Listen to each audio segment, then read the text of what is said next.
Hello, everyone, and thank you, Sarah, so much for your generous introduction. We really are in for a treat tonight, so I'm looking forward to tonight's discussion and welcome everyone to this event, Step into My Parlour, celebrating Black British female authors. So my name is Marcelle Mateki Akita, and I am honored to be sharing this virtual stage with best-selling author Dorothy Koomson. Dorothy, if you could put your video on so our audiences can see you. And with our hopeful but realistic romantic Sareeta Domingo. Sareeta, if you could also turn on your video and join us on the virtual stage. And finally, the author who's all about love, friendship, and Ghana, Frances Mensah Williams, if you could also turn on your video so you can join the virtual stage. So the best way in which for you, our audiences, to enjoy tonight's session is if you keep it on speaker view so you can see all of the four of us spotlighted. I know you're not here for me, so don't worry, I won't be talking much. But we are definitely really, really excited to hear from our panel today. And Dorothy will be reading from her most recent novel, All My Lies Are True. Sareeta will be reading from her recent novel, If I Don't Have You, published last year summer. Both books were actually published last year, July, I believe. And Frances will also be reading from her most recent novel, Imperfect Arrangements, which was published in March last year. And we actually did the launch of that before we went into full lockdown. So this is a very different time. But anyway, tonight we're going to be hearing what inspires our authors, what brings them joy, how they create joy, and also the importance of community. So if you have any questions or if you want to join the conversation along the way, I would highly recommend that you put your thoughts down into the chat. And at the end of our conversation and hearing the readings, you will also have the opportunity to send your questions into the chat. So I would advise, so that we don't lose your questions, that you leave your questions to when I say, okay, we're now open for audience Q&A, so that we don't lose it amongst the chat that's going on. So anyway, hi Dorothy, hi Sareeta, hi Frances. Hello. Hi. It's really lovely to be sharing the stage with you. So I know that Brent had billed this event as an evening of hypnotic storytelling. So I thought one of the things, we've all gotten intimately acquainted with our living space and in ways that might be infuriating, but I wondered if you had an item in your living space or in your writing space or wherever you are right now that helped transcend you beyond those four walls that are facing you. And if you do, maybe hold it up to the screen, and then I'll call out your name. Oh, Frances, really? Okay, great. Oh man. So Frances, you want to tell us what is your hypnotic item? Okay, so this is the slightly bigger version of the one that I actually wanted to talk about. You know what? Getting outside and walking as much as I can, at least once a day if possible, has saved my life. And plugging in earphones, not these ones, and just plugging in the music and just forgetting everything else and just walking is, yeah, that's been the lifesaver. That takes me to my happy place and I can do all sorts of stuff in that state. Oh, I love that. Do you know what? Sorry, when you brought out those headphones, I just automatically thought of Zoom meetings. So I was like, really? No. No. But now I understand and I get it. Daily walks have been a lifesaver for me for sure. Sarita, what was the item that you had? So mine's kind of similar. It's a Bose speaker. It's like a Bluetooth speaker. And in terms of within the confines of my house, I connect this to my phone and sometimes to my computer to listen to podcasts and audiobooks, just if I'm like washing up or like having a shower. And that is definitely a transportive, if that's a word, thing for me, to just listen to other people's conversations. I mean, it's only me and my husband here in our flat, and it kind of gets like you again. So it's nice to be able to sort of listen to other stories and other discussions, and that really does take me outside these four walls. Oh, I love that. And Dorothy, what about yourself? You know what? You two are so good. Me, Yeah. the only thing I could hold up is a packet of chocolate fingers, gluten-free chocolate fingers, but I'm not going to, because I don't want that recorded. I don't want it out there in the world that this is what keeps me going. So no. Do you know what? It's been different for me, because I think most people, I'm always at home. I'm always here. So it hasn't been any different, but obviously my husband's always been here, and we've got 2 dogs. And so I should hold up the dogs, really, because they have transformed my experience. Lockdown was very different with them around, their craziness and not sleeping and, you know, waking up and wanting to be with us all the time. So I don't know, I've always been a daydreamer since I was a tiny child. So you know what, for me, escape is almost always just a thought away. You know, I can just tune out everything and escape. So I've been fortunate that I've been able to do that. And also reading, obviously, reading's another thing that helps me to transform myself. So maybe I'll pick up a book. Okay, I've got a book here. Hey, I love that. And actually, since you've picked up the book, are you happy to read your excerpt? I will, definitely. And yeah, and before we get into that, if you could just give us a little bit of context in regards to the book and the excerpt that you're going to be reading from, so our audiences, I mean, I read the excerpt and I was immediately transported to the place. So yeah, but I just think if you're able to just give us a little bit of context and then go straight into reading, so we can hear the story.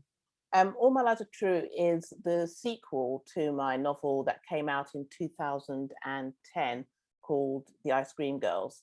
And in that story, it's about 2 women who were accused of killing their teacher when they were teenagers. One went to prison, one got away with it. 20 years later, the one who went to prison, Poppy, she gets out of prison and goes looking for Serena, the one who got away with it, to get revenge on her, basically. So that novel kind of played out and it ended. And it has obviously had a place to go. So 10 years later, we revisit them. And Serena's daughter, who was 14 in the first book, she is now 24. And Poppy's brother, she kind of gets involved with Serena's past, not knowing that her mother had been on trial for murder. So the bit I'm going to read is for the bit where she finds out what her mother actually got up to when she was a teenager. So let me get this up. Okay. A man stepped onto the black and white tiles of the garden path. He was at least 10 years older than me and wasn't dressed like a postie or delivery driver. He also wasn't carrying a clipboard or wearing a lanyard. He had a physique and way of holding himself that made his tan-colored chinos, cream shirt, black jacket look extra expensive and ultra delicious. Hello, he began, sounding pleasant enough. Hi, I replied cautiously. Just because he didn't have a clipboard on display didn't mean he wasn't someone intending to sweet talk me into signing up for a home cooking box that I would never properly use. Can't stop, just on my way out. I had never sounded so breezy. I high-fived myself in my head for managing to sound so detached and cool and busy. No worries, he replied. I was looking for Serena Gorringe. From your age, I'd say you're not her. That stopped me in my tracks. No one used Mum's maiden name anymore. Obviously, Grandma was still a Gorringe, as was Auntie Faye, but not Mum. I'll just knock, he said. She's not in, I said, stepping into his path so he didn't have easy access to the front door. Neither's her husband, my dad, I added for good measure. I wanted him to know that Mum was married. Typical me, he said, sounding dejected. It took me so long to work up the courage to come here, and now she's not in. Great. I'm not sure I'll get the courage up again. You sound like you're going to propose to my mum or something, I told him. Like she's the great love of your life and this is all you've lived for. He didn't say anything to that, and his silence ignited a series of sick feelings all along the bottom of my stomach.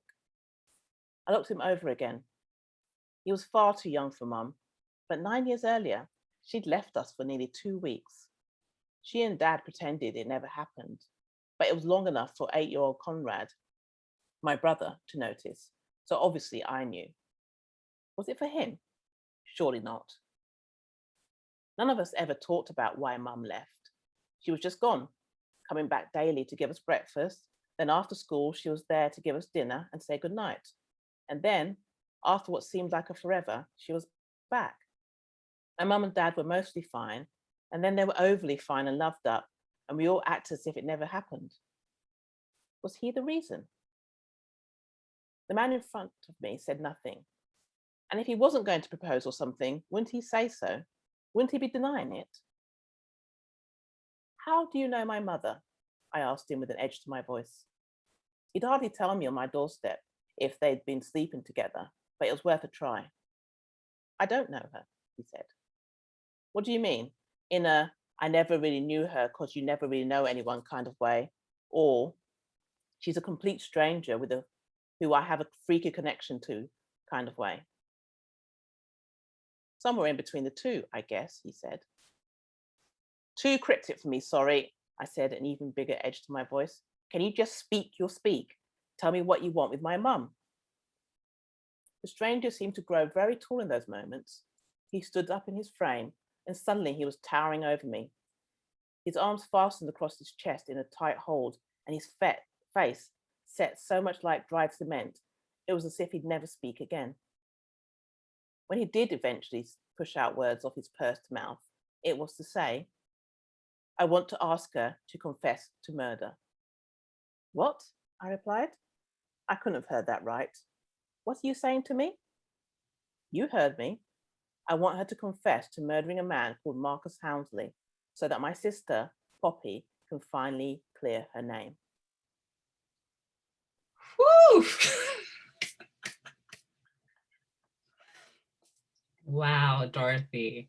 So I was curious, like, how did you find the process of reacquainting yourself with Poppy and Serena's stories, given that, you know, sorry, the title just escaped me, All My Lies Are True, was released 10 years after the Ice Cream Girls. How did you find that process and reacquainting with the characters? Well, when I first started, when I had the idea of adding to the story, it was actually, I wanted to tell a story about somebody who'd been in an abusive relationship and then discovered that someone they loved was in an abusive relationship, but they're not sure if they're the perpetrator or the victim. And then as I was thinking through, I thought, oh, look, you know what? I've got the setup there. Serena and Poppy are there. I can build on their story. And I only did that because there was somewhere to go with the story. So first of all, I sat down, I reread The Ice Cream Girls, and I thought, oh, it's quite good, actually, this book. I did quite well.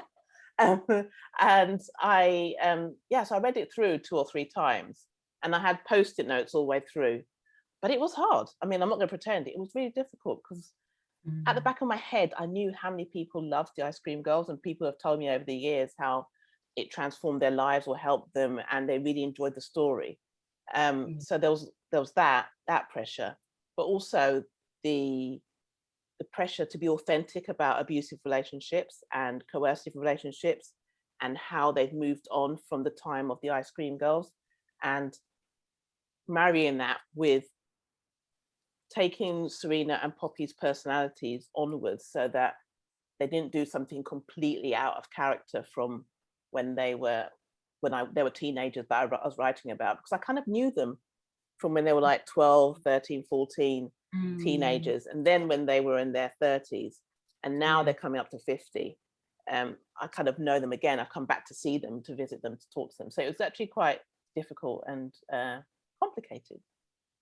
Yeah, and I think that excerpt that you've read is at the beginning of the novel, right? Yeah. And there's so much suspense just in that short interaction between the characters. And how do you do that? How do you create that suspense? Because one of the things that's really clear is this strong sense of the characters, you know, and automatically, like, you know, this young girl who's confronting this stranger and being quite like, you know, protective of her mother, of her household. There's something, and then also wanting to be breezy. You know, we get so much about this character just in that short excerpt that you've written, and then on top of that, there's this meeting of these two strangers and the suspense around that. So I don't know, it's a bit of a loaded question, but how do you do it? Well, one of the things is knowing your characters and knowing where the story's going. I mean, I say this, but I don't plot out my stories like I'm sure these other two wonderful writers do. They know what's going to happen. I'm just like, I know what's going to happen vaguely at bits and pieces. But knowing your characters is the most important thing, I think. Knowing who they are and knowing that they can evolve as well. You know, when I start a book, I have an idea of who the character is. I often don't even know the name. So I will just put X or X and Y and X, Y, and Z all the way through till I get a name that feels like it's their name. But I will know other things about them, like where they live, what job they do, how they wear their hair, if they drink tea or coffee. Those are little things that add a fullness to a character, if that makes sense. You kind of, you get an idea of who they are. And so if you were to sit down for a drink or a cup of tea with them, you kind of would get an idea of what sort of conversation you'd be having. And with Verity, who I just read the piece from, I knew her because when she was in the Ice Cream Girls, she was a very bookish girl who liked science and who was very protective of her family. And so that was quite simple in that respect, just bringing that on. Her personality kind of came through in different scenes. But with anything, with writing, you're kind of dropping breadcrumbs along the way for readers to kind of follow and to pick up and to the end of the book. But obviously what you're doing is dropping these breadcrumbs that they can see, but you're also dropping ones that they kind of roll off the path, or so they think.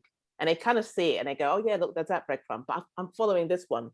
And then you get to the end and they go, they've got a whole big pile of breadcrumbs. And then you go, remember that breadcrumb you ignored way back then?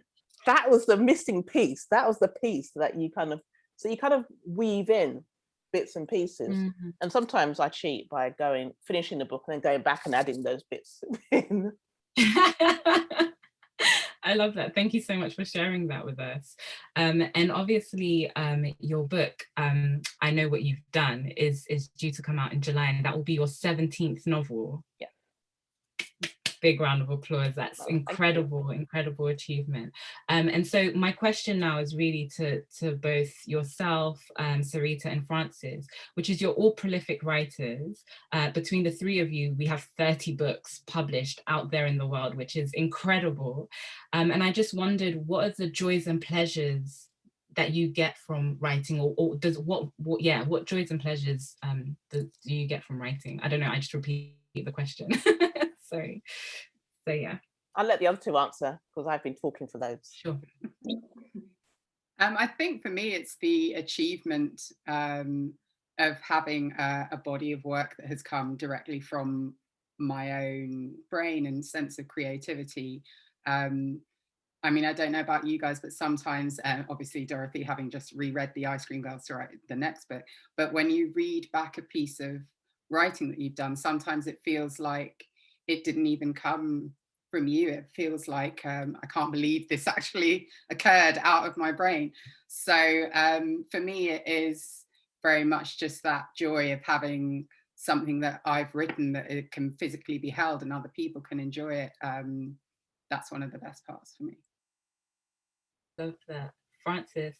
Yeah, I totally agree with that. I also just love the pure escapism of creating worlds that you can then be part of and build on, and be able to sort of go into those worlds and just be immersed in them. And I think, you know, when I think about this last year, it's been a tough one for many. And I know, I mean, I decided to write a novella because I needed something positive and cheery. I lost my dad and I just wanted to write something that was going to be uplifting and fun. And it just allowed me to be in that space and just get away from the day-to-day that was going on, and just really create something that made me happy. So I think writing has that power, which is amazing. Yeah, Yeah. absolutely. For me as well, it's the making things up. I like Sareeta said, something that came from my head. And I sometimes I don't. I will pick up one of my books that I've read. I'm rereading The Woman He Loved Before at the moment. And I'm like, did I write this? Sex scenes, my goodness. Like, whoa, did I really write this?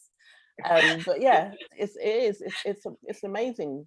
I mean, I think I'm very fortunate. And I say fortunate, not lucky, but I'm very fortunate that I get to make up things for a living, and I get to, I get paid to do it, and other people get to enjoy it as well. I think, yeah, and that's why you need to keep going. Well, and it was also my job, and that's the other thing. It is my job, and I have to keep doing it. Yeah, no, I love that. Thank you all so much for sharing that with our audiences. So speaking on pleasure, Sareeta, do you want to read your excerpt from your recent novel, If I Don't Have You, for our audiences to enjoy? Yes, so I will read a short extract. So just for some context, the story is about Kayla and Ren. They're the two protagonists, and they meet because Ren is a film director, Kayla is an artist and a journalist, and she's sent to interview him as part of a press junket for his latest film that he kind of doesn't quite believe in. It's like a big action movie, and he's come from more of a sort of indie artsy sensibility, so he's not quite sure about the direction his career is going. Kayla is Black British, and Ren is African American, part Brazilian, and yeah, they meet, have an interview, and then they are separated. Go off to the airport. She's flying back to London. He's supposed to be flying to another press event, but there's a storm in New York, which is where the story is initially set. And so they are, to all intents and purposes, stranded in New York. They meet in the airport and decide to sort of spend the evening together. Initially not like that, but then it kind of gets a bit more intense. So I'm going to read an extract from when they're wandering around New York City. A bar, this is in Ren's point of view, by the way, and I can't do an American accent, so just imagine it. A bar up ahead spills music onto the street. Slow, pulsing bass, piano, chucking guitar, a man's voice, sweet and pure. Reggae, Gregory Isaacs, I think. I sense Kayla's energy change, mine too. She hasn't spoken again, but she waits on the edge of the sound as we get nearer and looks up at me. I reach over and grab her hand fast and pull her toward me. We hold our breath for a moment. The fingers of my right hand slip in between hers and I hold them up. My other hand finally smooths into the perfect curve of her waist. We start to dance. After a little while, she sighs, moving in closer to me, resting her head on my chest, and my heart beats into her. She murmurs something. Huh? She lifts her head, and I'm pissed at myself for not just pretending to hear. My grandma used to listen to this all the time, she says, her voice still soft, drifting in on a memory.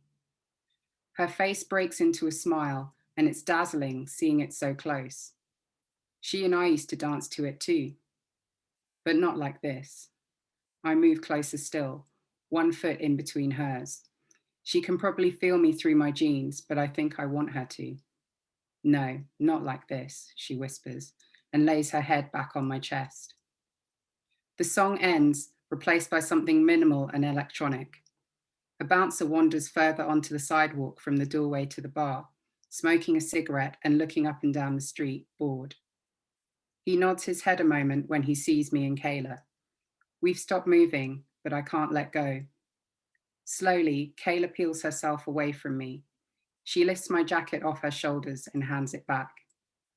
I'm a bit warmer now, thanks. She smiles up at me again.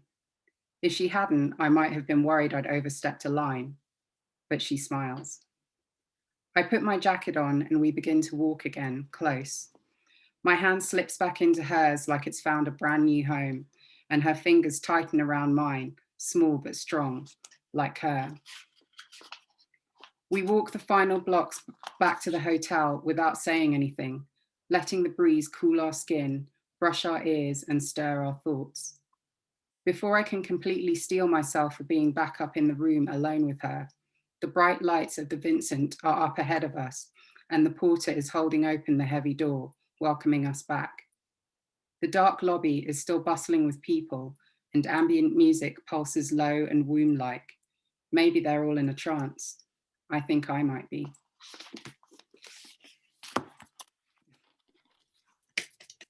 I think I might be too. Yeah, it's very trance-like actually, and in hearing you read it out loud too, because I think from a reader's perspective, you really get the sensuality of that piece and like just the tension that you're slowly building up between the two characters. And I wondered, like, when you are exploring like love or pleasure within the interaction of the writers, how sensuality informs that. Like, do you write from that place, or does that like organically find its way in as you're building up the tension between the characters?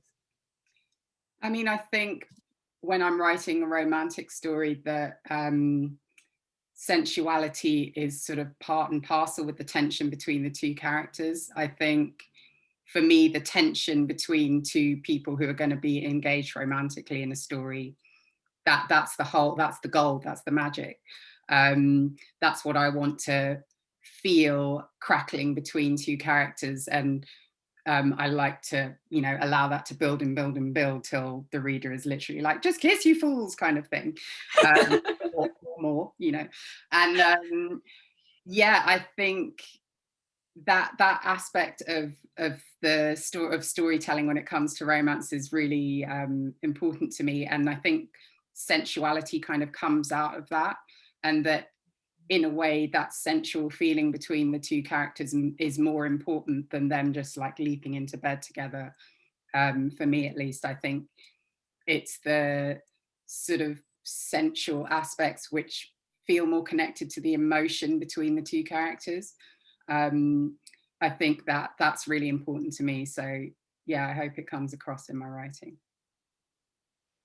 Yeah, it definitely does, especially in that excerpt. And, using words like she peels off, there's just something about it that automatically transports us there.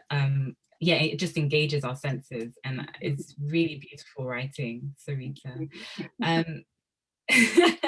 And so in thinking about romance, or just thinking about Sarah has put that your writing took her back to her early romances in her teens and 20s. Lucky Sarah. I know, right? I love that for you, Sarah. But yeah, so one of the things, and I mean, like, Frances, you had hinted at this before about it being a really difficult year, and like writing your novellas to kind of take you out from this heavy space. I wondered, like, during this time of isolation and the multiple lockdowns that we've endured, and like the grief that we've experienced on varying levels, and the increased tensions also around race. That's not funny. I just laugh because it is what it is. How have you found and created community during this time? If that's important for you, that's open to everybody.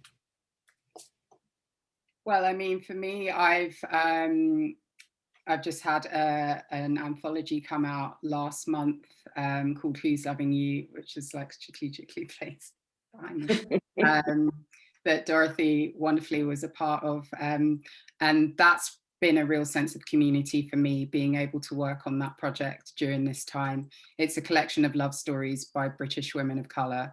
And it really has highlighted to me the feeling of community amongst writers, the feeling of engaging in something outside of the traumatic experiences that we're having at the moment. And also, even though we're all in our living rooms like we are today, being able to take part in events with fellow writers like this, it's just nice to be able to see other people and, talk about writing. So that's been wonderful for me.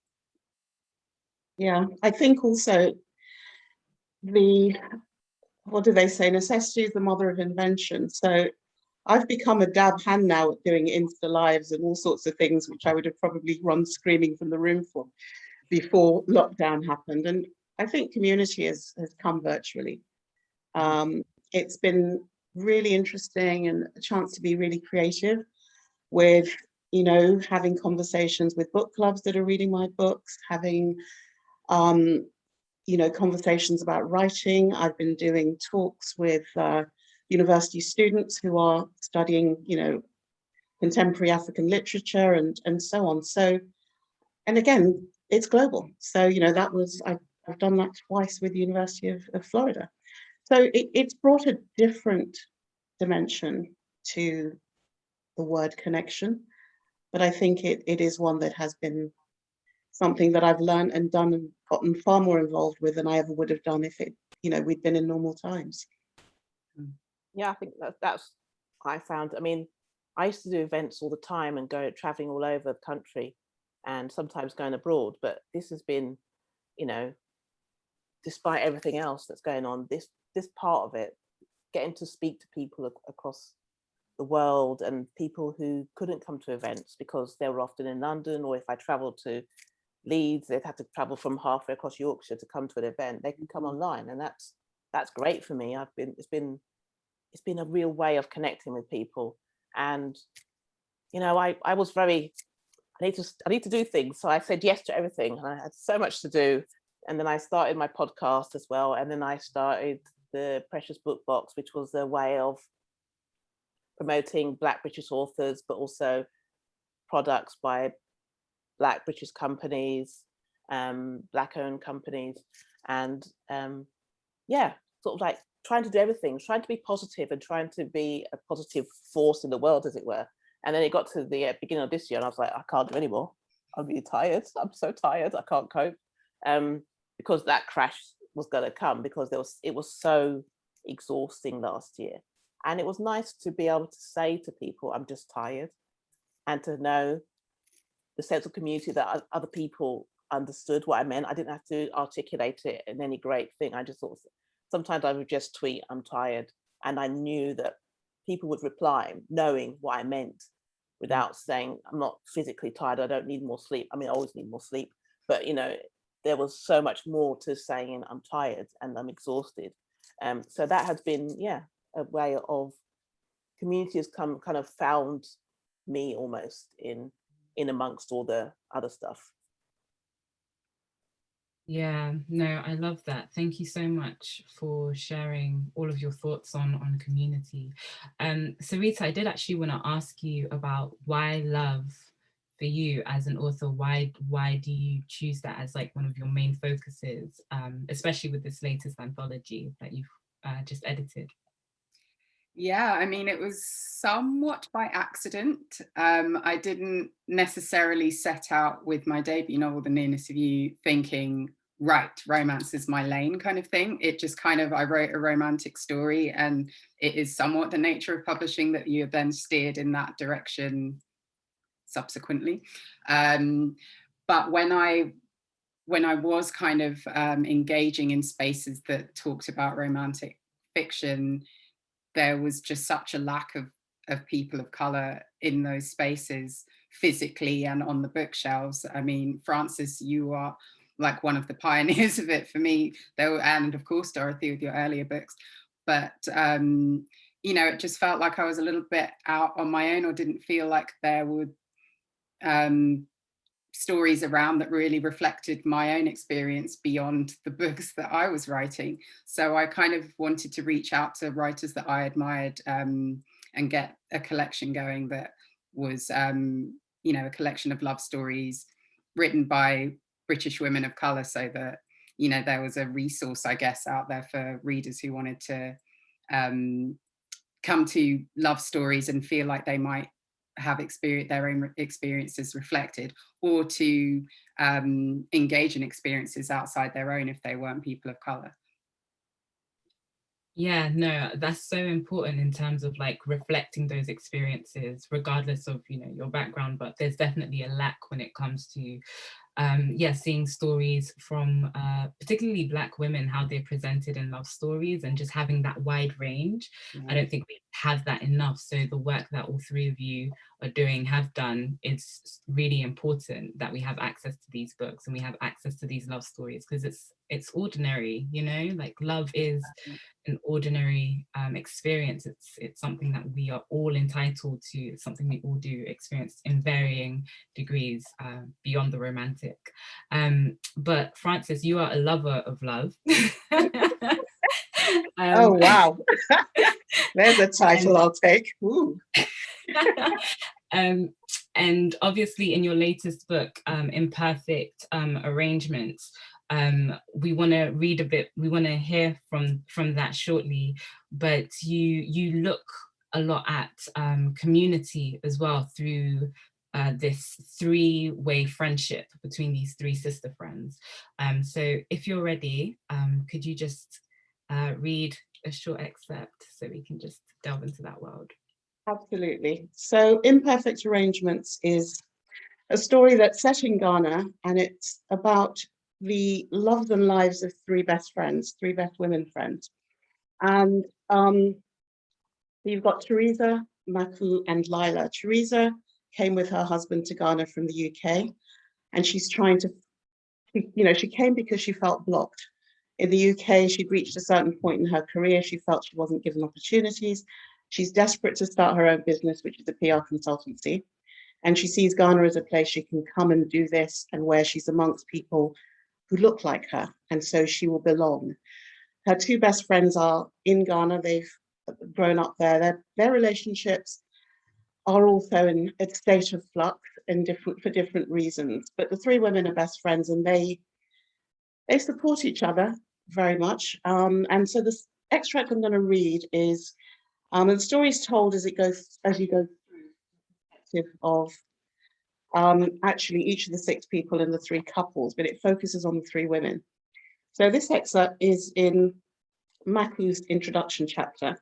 She's hosting the other two girls, and we get to see the interplay between their characters, but also this idea of community and fitting in and belonging. So Maku looked at Teresa sharply. There was something different about her today, something she couldn't quite put her finger on. Are you all right? You look like you're 100 miles away, she said, when Teresa finally took the glass she'd been holding out. Sorry. Teresa smiled an apology. It's been a bit of a strange week, and I'm still trying to get my head around everything that's going on. Tyler, her husband, has finally got the financing for the business agreed, and he's been at the office until all hours putting plans in place for the new development. I'm sure things will be fine, but, well, it's all a bit tense, really. Lila deposited Abra gently on the carpet and took the full glass of Coke Maku held out. But Teresa, if it's all agreed, that's great news. You must be so relieved. Now it's your turn to get your act together. Did you get to reschedule your meeting with the Business Herald editor? Teresa returned to the sofa, pulling her legs up under her, and balanced her drink on her knee. Yeah, and he was really helpful. He's offered to set up meetings to introduce me to a few business journalists. He even suggested I write a regular column for his paper, giving PR tips for businesses to raise my profile. To be honest with you, I was shocked he's prepared to go to so much trouble. Well, it's worth it if he can get you into bed, Maku said bluntly. Teresa flushed, and Lila glared daggers at Maku, who stared back unabashed. What is the truth? Not everyone has a hidden agenda, Maku. Please, Maku said, scorn drawing out the syllable. Miss JJC here I can understand, but you, Lila, you should know better. How many of our men would be that helpful if they weren't looking to get a little something out of it? Look at Teresa, she's beautiful. Do you think after seeing that face and those big eyes of hers, that man is just doing it from the goodness of his heart? What's JJC? Teresa was more puzzled than annoyed. Lila muttered, Johnny just come, it means oh, I know. Only just arrived in the country and don't know what's going on. I get it. Teresa finished off the sentence and took a long sip of her drink, smiling ruefully. Maku, you sound just like Tyler when I told him about the meeting. I only hope the man means what he promised, because I need to have some respectable journalists on side. No good PR can manage without press contacts. And when I start running campaigns for my clients, I'm going to need all the friends I can get. Maku wasn't finished. then you can cross Tyler off that list if he's sorted out his money supply. You better be ready to handle your business yourself, because I can tell you for free, you're not going to see your husband for dust. Tyler's not like that, Teresa protested. We always support each other, no matter what. Maku laughed derisively. That's how they all start out. Ask Lila. She ignored her cousin's exasperated eye roll. No, really? How many couples do we know who've come back from abroad and then broken up? Norte was telling me only yesterday that Mami Ojo and her husband are split up. 10 years of marriage in London with hardly one argument. Well, at least that's what she claims. Anyway, they've been back here for what, a year? All they do is fight. Why? Because Derek's always out with his friends and then crawls home late every night. Mummy's convinced he's got a girlfriend hidden away, which wouldn't surprise me knowing what he's like. Norte says Derek's always moaning to him about Mummy's nagging and how she won't accept things are different here than in London. And now it looks like she's finally had enough of his behavior, because guess what? Splitsville. She clasped her hands together and then swept them apart to illustrate her point. Lila burst into giggles. Michael, I swear you watch way too many soap operas. You are so melodramatic. Teresa, just ignore her. Lots of couples who return to Ghana make it work. Look, I'm not saying it's easy to make the adjustment, but let's not go overboard here. Not everybody breaks up. Teresa looked thoughtful as she sipped her drink. Look, I know marriage isn't easy. God knows we've had our fair share of disagreements since we got together. But I also know Tyler, and he's not suddenly going to turn into some traditionalist throwback. Ah, Teresa, this is Africa, Maku said impatiently. The men here don't hold your hand and push the shopping trolley around Swanson's. So forget all that romantic lovey-dovey stuff you guys do in the UK.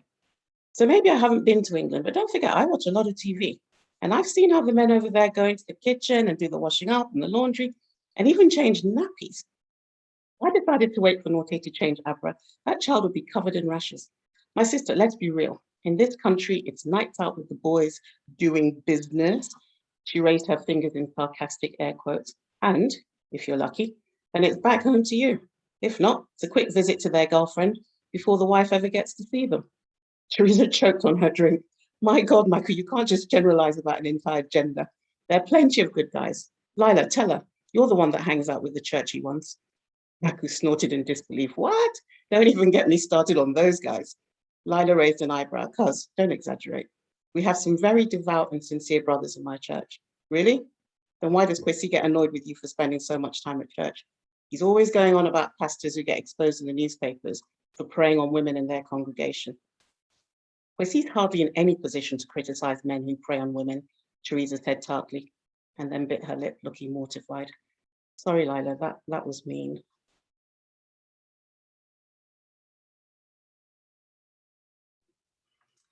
Oh, thank you, Frances. I think many people who are in the Ghanaian diaspora who are planning to, relocate or migrate to Ghana may relate to that feeling of belonging in Accra and also not belonging. So, just that moment of the JJC comment that Teresa didn't understand. Until it was explained to her. Like, I wondered why that was important for you to bring that within the context of what seems like a very close friendship between the three women. Yeah, so I think what the relationship between these three women shows is that friendship between women is a hugely important bond and very, very strong. But on the other hand, if your friendships are real, if they're genuine, your girls are going to keep you in check. So it's not about just, rolling over and agreeing with everything you want. They're going to pull you up. And so there's always, however much you love anybody, there's always conflict at some point.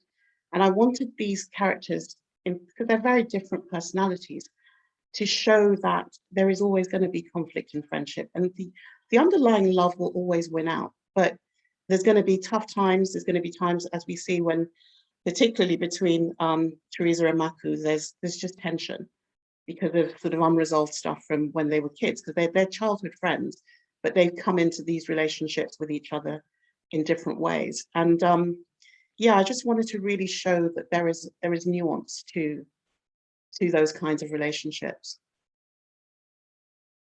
Yeah, no, thank you. And it's true, when you have solid friends, they will definitely they'll definitely tell you about yourself. if you are going off on a stray. But I just realized I haven't actually responded to some of the comments. So Tracy wrote, I discovered Dorothy Koomson less than 2 years ago. She quickly became one of my favorite writers. Thank you for sharing that, Tracy. And Mrs. A wrote, wow, I think that must have been in response to your excerpt, Dorothy. That very strong opener. And then Tracy also came back and said, Koomson knows how to craft masterpieces, which indeed you do. And Frances, Suzette said, being transported to Marula Heights, So Marula Heights is obviously your novella series, right? Yes. And it's the same world as Imperfect Arrangements. So yes, it is. Yes, it is. So Imperfect Arrangements was one of my favorite highlights in lockdown. So that's really encouraging. So audiences, if you have any questions, now is the time to put it into the chat so we can put it to our panel. I'm going to continue reading some of the comments that were here. Michelle D wrote, ladies, you have definitely encouraged me to delve into your works. Thank you. Oh, thank you, Michelle. And Glennis wrote, I really enjoyed Dorothy's books. Okay, so we have the first question, Dorothy, to you, which is, what got you writing in the first place? I've always been writing, it feels like, back in 1876 when I started, I've been writing. But when I was younger, I used to love reading, and my mum taught me and my brothers and sister to write and read before we went to school. When we were in nursery, she taught us to read and write. And so I've always had a real love of the written word and reading. And I used to go to the library every day after school on the way home from school. And I just loved all that stuff, all that made up stuff. I mean, I'm not a reality TV person, really. I like a couple of reality TV programs, but I mainly love all the made up stuff. And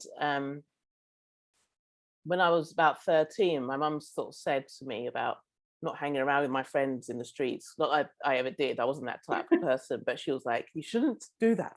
You should be spending your time writing books if you want. I was like, oh, I could do that. Oh, it's a great thing to do. So I started writing my first book when I was 13. And it was called There's a Thin Line Between Love and Hate. And it was set in America. I'd never been to America. And it had all this drama, proper drama, this woman, a girl who had a twin. I don't have a twin. And her mum had walked out, and she had a really bad relationship with her dad, and her dad had got a new girlfriend and moved it. And my parents were together forever. So it was none of that. I had no experience with any of that, but I wrote this book and I just carried on. I've carried on ever since, making things up because I love it. So from way back when, that got me writing. Oh my gosh, that is like serious adult themes at the age of 13. You had like such a great imagination. I love that. Reading the books I shouldn't be reading. Oh. Sorry. No, sorry, go on. No, I was just going to say, do you still have a copy of that manuscript? Oh yeah, it's in my exercise. I used to write in my exercise books. I was meant to do my homework, and I'd sort of like write it in my exercise books. So I'd it's here somewhere. It's in the house somewhere. I got it from storage when I came back from living in Australia, and I'm going to dig it out. I'm going to dig it out, and I'm going to get someone to publish it. Not in that format, but in the sort of in a kind of a format. Yeah. Yeah, no, I was wondering if you had actually reread it and what your response, your reaction would have been. Okay, so we have another question, which is there a piece of literature you as a writer wish you had written yourself, and why? Who wants to take that question? I think I would love to have written the series, the #1 Detective Ladies Agency series. So I got that right. #1 Ladies Detective Agency series, which is by Alexander McCall, Smith. There we go. And it's set in Botswana. And what I love about it is he's just created this world, and it's this amazing world with Patience Ramotswe, who's the you know, the detective who sets this agency up, her sidekick, these, you know, these strong Black women in the middle of this really patriarchal society in Botswana. He's got the environment, he's got the warmth, he's got the courtliness, and some great detective stories, which actually are more in the background. It's more human stories. So I love that. And yeah, if I could have written those, yeah, I'd be happy. Okay. And who, and someone asks, who were the inspiring authors for our panel? So who were you inspired by? What authors are you inspired by? Hey, are we? So Frances, are you pointing at Dorothy? I'm pointing upwards. I'm pointing upwards. You know, Sareeta, you said something earlier about when you found my work thinking, thank goodness other people are doing it. That's how it was for me when I came across the great Dorothy Koomson's books, her early books particularly, which were more romantic comedy and less sort of the thriller that she's transitioned towards, because I just could not understand it. All the books with people of color seemed to be about gangsters or street stuff that had nothing to do with me and my experience and all the rest of it. And I didn't even want to take an imagination there. And I think also coming from the perspective of being an African who's grown up a lot of my time here, but also still continues to have one foot in each camp, that space of being this sort of bicultural writer and being able to go into both spaces, it was just really hard to see who's done it and done it in a way that tells me it's going to be okay to keep trying. And, you know, Dorothy probably won't remember, but there was a time I was really kind of thinking about this is never going to work. And I went to one of her book launches, and in the Q&A, I asked a question and I said, what do you do when you feel like giving up? What do you do when you're really feeling down? And she's like, you just got to believe in yourself and keep going. And, you know, she answers millions of questions at millions of events that she goes to, but just so that you know that, you know, whoever you are and whatever you say, it really can make a difference for someone. And that really encouraged me to know that just keep going. And I did believe in what I was writing. I mean, I found it really entertaining. I love reading my books.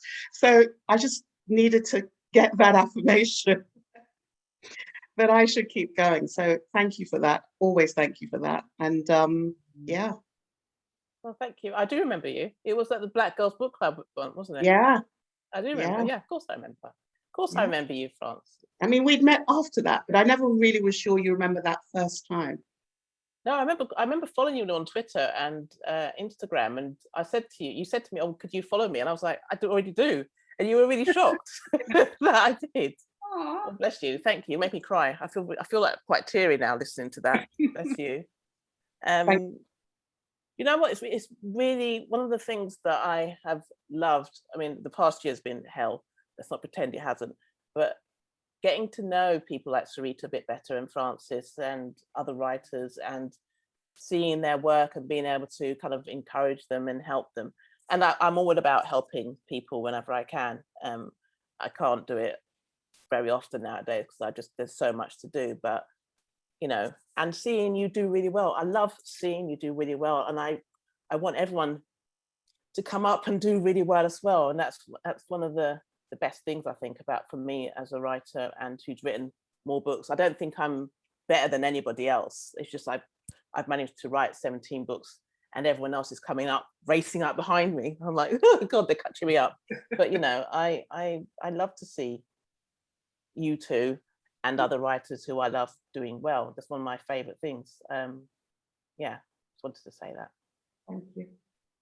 Yeah, I think that's really beautiful, Dorothy, and it's really meaningful also coming from you, and you know, all three of you earlier were talking about the importance of community, especially as writers, and that's just comes through so strongly just from this very short moment of you all just recognizing each other's work and recognizing the quality of your work too, which I think is really important.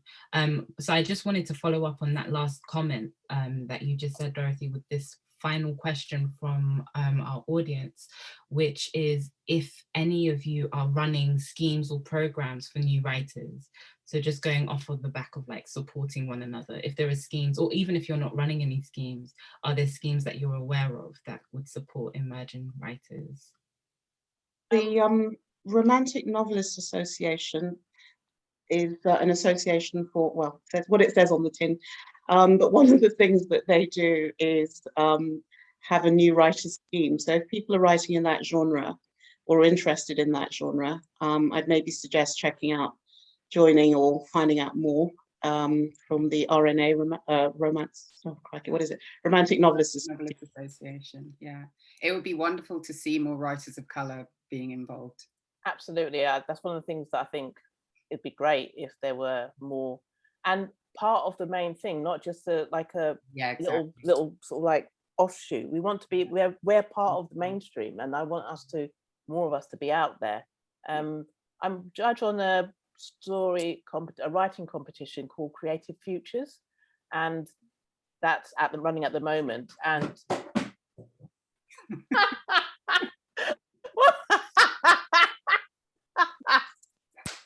oh, that's so classic. It happens in the middle of the night usually, and it wakes me up and like, oh, someone's breaking into my house. But no, it's just my cover falling down.